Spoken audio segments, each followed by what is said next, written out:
আজকে আমরা যাচ্ছি একটা বই মেলাতে, তো চলো যাই। এটা হচ্ছে কলকাতা রাজারহাটে, তো সেটা এখন যাব। কিরকম কি হয় সবটাই শেয়ার করবো তোমাদের সাথে। বলে দিই, আমি কিন্তু কখনো বই মেলা দেখিনি। তোমরা কি দেখেছো? তাহলে অবশ্যই কমেন্টে জানিও। আমি কিন্তু এই প্রথমবার দেখছি, আর আমি ভেবেছিলাম বই মেলাতে শুধুই হয়তো বই পাওয়া যায়। গিয়ে তো আমি অবাক, কি হয়েছে সেটা তোমরা পুরো ভিডিওটা দেখো, তাহলেই হয়তো বুঝতে পারবে।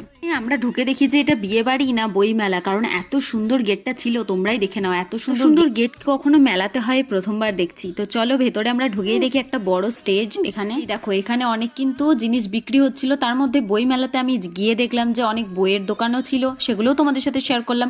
আমি ভেবেছিলাম বই মেলাতে শুধুই হয়তো বইয়ের দোকান থাকবে পুরো, পরে আমি গিয়ে দেখছি যে না, এখানে অনেক কিছুই পাওয়া যায়, যেরকম মেলাতে হয় সব সেরকমই সবকিছুই কিন্তু পাওয়া যাচ্ছে।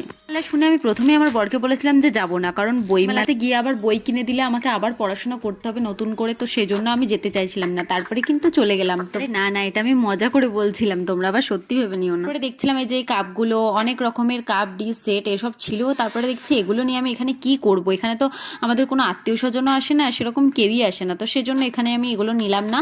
তারপরে আমার মেয়ে দেখো শুধু দুষ্টু করছে। তো এখানে আমরা খাচ্ছিলাম পিঠে, সেগুলো তো আমি তোমাদের সাথে শেয়ার করতে পারিনি, কারণ আমার মেয়ে চারিদিকে চলে যাচ্ছিল, ধুলো টুলো ঘাটতে লাগেছিল, তো সেজন্য আমি সেইভাবে ভিডিওটা করতে পারিনি। খানিকক্ষণ থেকে ওখানে আমরা কিন্তু বাড়িতে চলে এসেছিলাম। তো আজকের মিনি ব্লগটা তোমাদের কেমন লাগলো জানিও, আর এই মিনি ব্লগগুলো পছন্দ হলে অবশ্যই কিন্তু লাইক কমেন্ট করে যেও।